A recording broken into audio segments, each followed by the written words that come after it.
ಅತ್ಯದ್ಭುತ ವಿರೋಧ.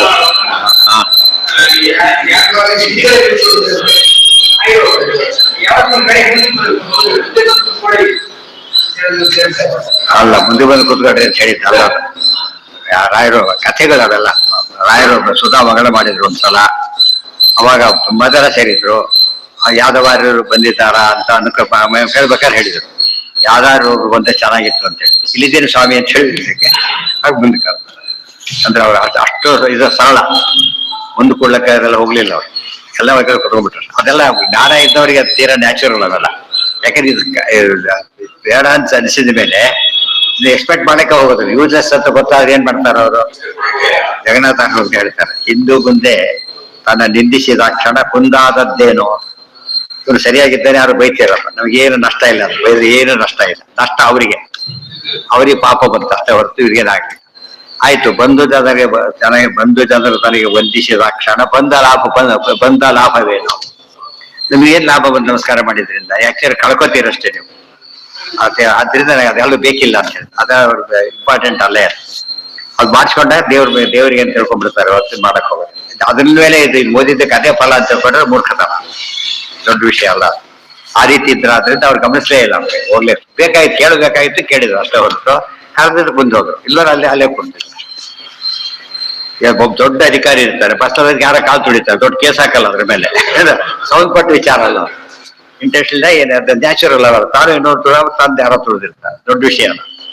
ಆ ತರ ನೋಡ್ಬೇಕು. ಯಾರೋ ಒನ್ನೋನ್ ಪರ್ಸನ್ ನಮಗೆ ಯಾವ್ದೋ ಕಾರಣಕ್ಕೆ ಕಾಲ್ ತುಳಿದ್ರೆ ಹೇಗೆ ನಮ್ಗೆ ಬೇಸರ ಅನ್ಸೋದಿಲ್ವೋ, ಹಾಗೆ ಎಲ್ರು ಗೊತ್ತಿದ್ದವ್ರು ಬೈದ್ರು ಅನ್ಸ್ಬಾರ್ದು. ಅದು ಯಾರೋ ಗೊತ್ತಿಲ್ಲದೆ ಮಾಡಿದ್ದಾರೆ, ತಿಳುವಳಿಕೆ ಇವನು ಅಷ್ಟು ತಿಳುವಳಿಕೆ ಇಲ್ಲದೆ ಮಾಡಿದ್ದಾರೆ, ಬಿಟ್ಬಿಟ್ರೆ ಬರ್ತದೆ.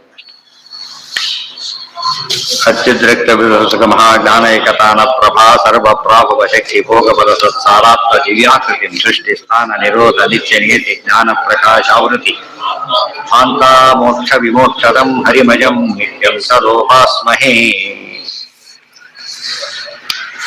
ಯಾವ್ದಾಯ್ತು ನಿನ್ನೆ? ಅದಾಯ್ತಲ್ಲ, ಬ್ರಹ್ಮಚರ್ಯದ ಬಗ್ಗೆ ಹೇಳಿದ್ರು, ತುಂಬಾ ಇಂಪಾರ್ಟೆಂಟ್. ಇದನ್ನ ಅರ್ಥ ಮಾಡ್ಕೊಂಡ್ರೆ ಬರೀ ವಿವಾಹವಾಗದೇ ಇರೋ ಬ್ರಹ್ಮಚರ್ಯ ಅಂಬೋದು ನೇಮ್ಸೇಕ್ ಅಷ್ಟೇ, ಆಶ್ರಮ ಲೆಕ್ಕ. ಆಶ್ರಮ ಹೊರತು ಬೇರೆ ಅಲ್ಲ. ಇದು ಹಾಗೆ ನಿಜವಾದ ಬ್ರಹ್ಮಚರ್ಯ ಅಂದ್ರೇನು? ಕಾಯೇನ ವಾಚ ಮನಸ ಸದಾಕಾರ ದೇವ್ರ ಕಡೆ ಮನಸ್ಸಾಗ ತದಲಂ ಬಹುಲೋಕ ಚಿಂತನೆಯ ಅಂಬುದೇ ನಿಜವಾದ ಬ್ರಹ್ಮಚಾರಿ. ರವಣಂ ಕುರು ಮಾನಸ ಮೀಶಬಲಿ. ಅಂಥ ಬ್ರಹ್ಮಚಾರ್ಯ ಹೊಂದಿದ್ಯಾರೋ 100% ಆಗಿದೆ. ಯಾಕೆ ಎರಡು ರೀತಿಯಲ್ಲಿ, ಹನುಮಂತ ರೂಪ ಬ್ರಹ್ಮಚಾರಿ ರೂಪನೇ, ಆಶ್ರಮ ಬ್ರಹ್ಮಚಾರಿ ಇದು ಹಾಗೇನೆ. ಪ್ರಾಣದೇವ ಸದಾ ಶುದ್ಧ ಭಾಗವತ ಅರ್ಥನಾದ್ರೆ ಎಲ್ಲಾ ರೂಪದಲ್ಲೂ ಅವರು ಏನಾದಾಗಿದ್ದವರು ಬ್ರಹ್ಮಚಾರಿಗಳೆಲ್ಲ.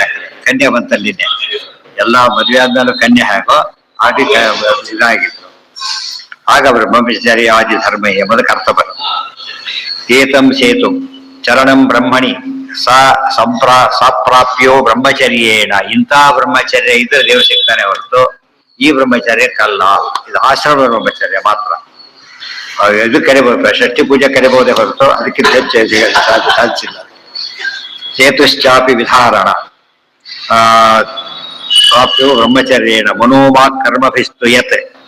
ಇದಿಟ್ಕೊಂಡೆ ಗೀತಾ ಶ್ಲೋಕ ಅರ್ಥ ಆಗತ್ತ. ನೆನಪಿದೆಯಾ? ಯತಿಚ್ಛಂತೋ ಬ್ರಹ್ಮಚರ್ಯಂ ಚರಂತಿ. ಜ್ಞಾನಿಗಳು ಯಾಕೆ ಬ್ರಹ್ಮಚಾರ್ಯ ಉಳಿತಾರೆ ಅಂತ ಕೇಳಿ ದೇವ್ರು ನೋಡ್ಬೇಕು ಅಂತ ಹೇಳಿ. ಈ ಬ್ರಹ್ಮಚಾರಿ ಅರ್ಥ ಆಯ್ತಾ? ಇದು ಬ್ರಹ್ಮಚಾರ್ಯಗೆ ದೇವ್ರ ಕಾಲದಲ್ಲಿ ಯಾರು ವ್ಯವಸ್ಥೆ ಆಗ್ತಿದ್ದೇನೆ, ಬೇರೆ ಆಶ್ರಮ ತಗೋತಾನೆ ಇರ್ಲಿಲ್ಲ. ಬ್ರಹ್ಮಚಾರ್ಯ ದೇವ್ರು ಸಿಗ್ತಾನೆ ಅಂದ್ರೆ ಈ ಬ್ರಹ್ಮಚಾರ್ಯಕ್ಕೆ ಹೊರತು ಆ ಬ್ರಹ್ಮಚಾರ್ಯಕ್ಕೆ ಅಲ್ಲ. ಅದ್ರಲ್ಲಿ ಕೊಯಿನ್ಸೈಡ್ ಆಗ್ಬೋದು ಅಷ್ಟೇನೆ. ಯಾಸ್ ಎ ರೂಲ್ ಸಿಗೋದು ಈ ಬ್ರಹ್ಮಚಾರಿ. ಬ್ರಹ್ಮಚರ್ಯಮಿ ತಸ್ಮೃತಂ ತೇನೈವ ಬ್ರಹ್ಮಚರ್ಯೇಣ ಭವೇಯುರ್ ಬ್ರಹ್ಮಲೋಕಗಾಹ. ಈ ಬ್ರಹ್ಮಚರ್ಯಕ್ಕೆ ಫಲ ಬ್ರಹ್ಮಲೋಕ. ಅದಕ್ಕೆ ವಿಷ್ಣು ಲೋಕನೂ ಅಷ್ಟು, ಬ್ರಹ್ಮಲೋಕ ಎರಡೂ ಅಷ್ಟೇನೆ. ಮುಕ್ತಿ ಗ್ಯಾರಂಟಿ ಅಂತ. ಬ್ರಹ್ಮಲೋಕ ಹೋಗಿ ಪ್ರತಿ ಕಾಲ ಮದರ, ಆಮೇಲೆ ಮುಕ್ತಿಗೆ ಹೋಗಿ ಹೋಗ್ತಾರೆ. ಮುಂದೆ ಹೋದ್ರೆ ಅಪ್ರತಿಕಾಲ ಅವರು ಮುಕ್ತಿಗೆ ಹೋಗಿ ಹೋಗ್ತಾರೆ. ಆದ್ರಿಂದ ಮುಕ್ತಿ ಅಶೂರ್ ಬ್ರಹ್ಮಲೋಕಕ್ಕೆ ಹೋದ್ಮೇಲೆ. ಏತೇಷಾಂ ಬ್ರಹ್ಮಲೋಕ ಸ್ಯಾತ್ ಪರಂ ಬ್ರಹ್ಮೈವ ಲೋಕನ. ಪರಬ್ರಹ್ಮನೇ ನೋಡಿರೋದ್ರಿಂದ ಇವರಿಗೆ ಬ್ರಹ್ಮಲೋಕ ಅಂತ ಕರೀತಾರೆ. ಎಲ್ಲಿದ್ರು ಬ್ರಹ್ಮಲೋಕದಿಂದ ಲೆಕ್ಕ. ದೇವರು ಕಾಣಿಸ್ತಾರ ಆದ್ರಿಂದ ಅವರಿಗೆ ಅದೇ ಬ್ರಹ್ಮಲೋಕ ಇದ್ದಾಗೆ. ಇತಿ ಪ್ರೋಕ್ತ ಪ್ರೋಕ್ತಸ್ಯ ಲೋಕೋಪಿ ಕಥ್ಯತೆ. ಯಜ್ಞ ಇಷ್ಟಂಚ ಸತ್ರಂಚ ಮೌನಂಚ ಅನಶನಂ ತಥಾ ಪರಸ್ಯ ಬ್ರಹ್ಮಣೋ ಜ್ಞಾನಂ ಸರ್ವಮೇತದುದೀರಿತು. ಯಜ್ಞ ಯಾಗಗಳು, ಆಮೇಲೆ ಸತ್ರ ಜ್ಞಾನ ಸತ್ರಾದಿಗಳು, ಮೌನ ವ್ರತ, ಅನಶನ ವ್ರತ ಏನೇನಿವೆ ಎಲ್ಲ ಕೂಡ ಏನಂತ ಕರೀತಾರೆ? ಬ್ರಹ್ಮಜ್ಞಾನಕ್ಕೆ ಸಾಧನ. ಗೊತ್ತಾಯ್ತಾ? ಅದು ಎಂಡಲ್ಲ, ಮುಂದೆ ಸಾಧನ. ಅದು ಟಿಕೆಟ್ ಸಿಕ್ತು, ನೀವು ಕೂತ್ಕೊಂಡು ಜರ್ನಿ ಆಗ್ಲಿಲ್ಲ, ರೀಚ್ ಆಗೋವರೆಗೂ ಏನದು ಇದು ಮಾಡ್ತಾನೆ ಇರ್ಬೇಕಲ್ಲ.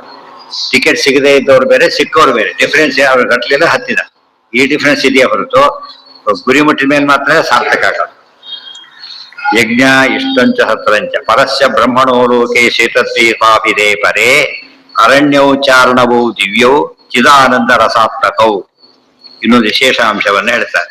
ಬ್ರಹ್ಮಲೋಕದ ವಿಶೇಷ ಏನಪ್ಪಾ ಅಂತ ಕೇಳಿದ್ರೆ, ಶ್ವೇತದ್ವೀಪ ಇದೆ, ಬ್ರಹ್ಮಲೋಕ ಇದೆ. ಶ್ವೇತದ್ವೀಪದ ಸಮುದ್ರ, ಅದರಲ್ಲಿ ಇನ್ನೊಂದು ಸಮುದ್ರ ಇದೆ. ಅದು ಹೇಗಿದೆ ಅಂದ್ರೆ, ಅದನ್ನ ಎರಡು ಹೆಸರು. ಅರಣ್ಯವು ಅಂದ್ರೆ ಅರಣವು, ಅರಣ್ಯ ಒಂದು ಅರ ಒಂದು ಣ್ಯ, ಎರಡು ಅಮೃತ ಸಮುದ್ರಗಳಿವೆ. ಅಮೃತ ಸಿಂಧು ಸಖಃ 11ನೇ ಬದ್ಧ ಹೇಳಿದಾರ. ವೈಕುಂಠ ಕಿರಣದಲ್ಲೂ ಏನಿವೆ? ಭಗವದ್ ರೂಪ ಇದೆ. ಬಹಳ ಇಂಪಾರ್ಟೆಂಟ್ ಪಾಯಿಂಟ್. ಬರೀ ಸಪ್ಲೈಯರ್ ಅಷ್ಟೇ ಕೂತಿಲ್ಲ, ಪ್ರತಿಯೊಂದರಲ್ಲೂ ಕೂಡ 5 ರೂಪದಲ್ಲಿದ್ದಾರೆ. ಮತ್ತೆ ಅದು ಹಿಂದೆ ಒಂದು ನಾಡಿಯನ್ನು ಬದ್ಧದಿರ್ಬೇಕು, ಹಾಕಿರ್ಬೇಕಲ್ಲ. ಎಷ್ಟು ನಾವು ಚಿಕ್ಕದ್ ಮಾಡ್ತಾ ಹೋದ್ರು ಕೂಡ ಇದರಲೇಬೇಕು. ಆ ರೂಪದಲ್ಲಿ ಪರಮಾತ್ಮ ಇದ್ದಾನೆ.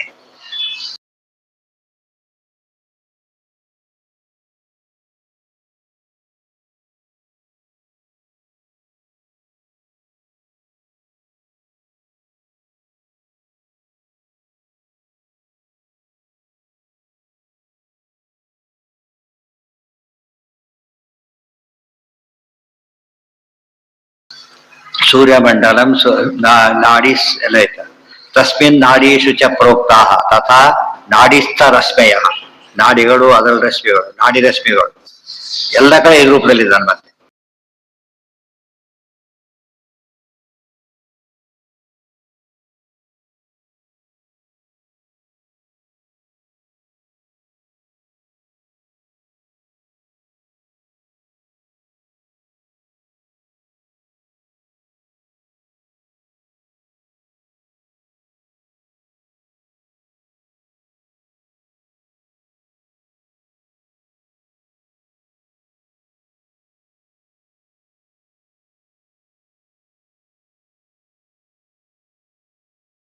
ತನ್ನ ವಿಷ್ಣು ಮಧ್ಯೆ ಜೀವ ಪ್ರಪದ್ಯತೆ, ಮಧ್ಯದಲ್ಲಿ ಜೀವ ಅವನನ್ನ ಆಶ್ರಯಿಸಿದ್ದಾನೆ.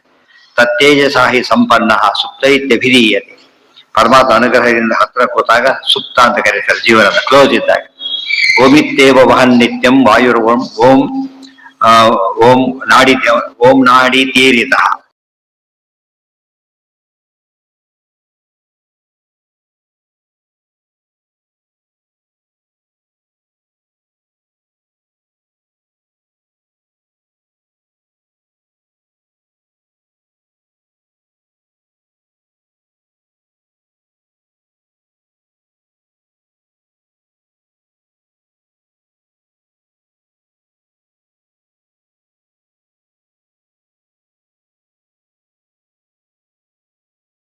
ಅಂದ್ರೆ ಮಧ್ಯ ಸುಷುಮ್ನ ನಾಡಿ ಇದೆಯಲ್ಲ, ಅಲ್ಲಿ ಕೂತ್ಕೊಂಡು ಸದಾ ಕಾಲ ಓಂಕಾರವನ್ನು ಉಚ್ಚಾರಣೆ ಮಾಡ್ತಾರೆ ವಾಯುದೇವರು. ಅದಕ್ಕೆ ಓಂ ನಾಡಿ ಅಂತ ಕರೀತಾರೆ.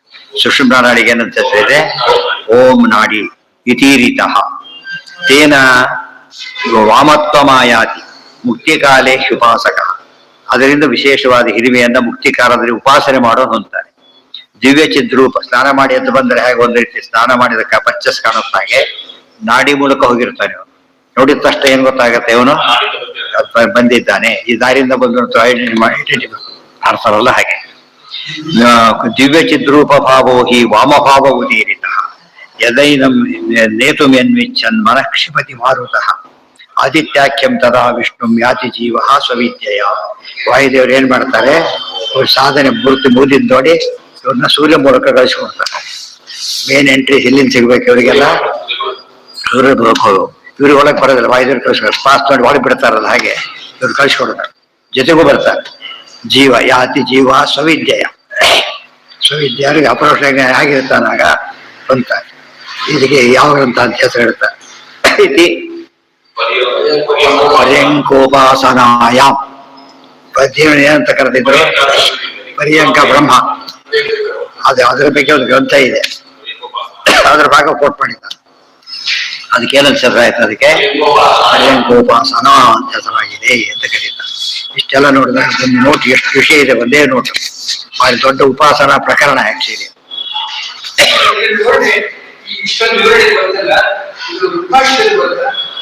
ಇಲ್ಲೇ ಬಂದಿದೆ ಅಲ್ಲ, ಋಗ್ಭಾಷೆಗೆ ಯಾಕೆ ಬರ್ಬೇಕು? ಇಲ್ಲೇ ಬಂದಿದೆ. ಋಗ್ಭಾಷೆ ಇದರಲ್ಲಿ ಹೇಳೋದಿಲ್ಲ, ಅಲ್ಲಿ ವಿಷಯ ಬೇರೆ. ತಂತ್ರಸಾರದಲ್ಲಿ ಕೆಲವು ಬರುತ್ತೆ ಅಲ್ಲಿಗೆ. ವಾಮ ಸುಂದರ ಭಾವ, ಇದು ವಾಮನ ಎಡ ಅಲ್ಲ. ವಾಮ ಅಂದ್ರೆ ಸುಂದರ, ವಾಮದೇವ, ವಾಮದೇವ ಅಂತ ಹೇಳ್ತಾರೆ. 28 ವರ್ಷ ಚೆನ್ನಾಗಿ ಕಾಣಿಸ್ತಾರ ಅದರಿಂದ ಅವರಿಗೆ ವಾಮದೇವ. ವಾಮಾಚಾರ ಅದು ಬೇರೆ, ವಾಮ ಎಡ ಬೇರೆ, ಅನೇಕ ಅರ್ಥಗಳು. ವಾಮದಕ್ಕೊಂದು ವಿಶೇಷ ಅಂತ, ಸುಂದರ ಅಂತ. ನಾಳೆ ಎಷ್ಟು ಮುಂದೆ ನಾಡಿ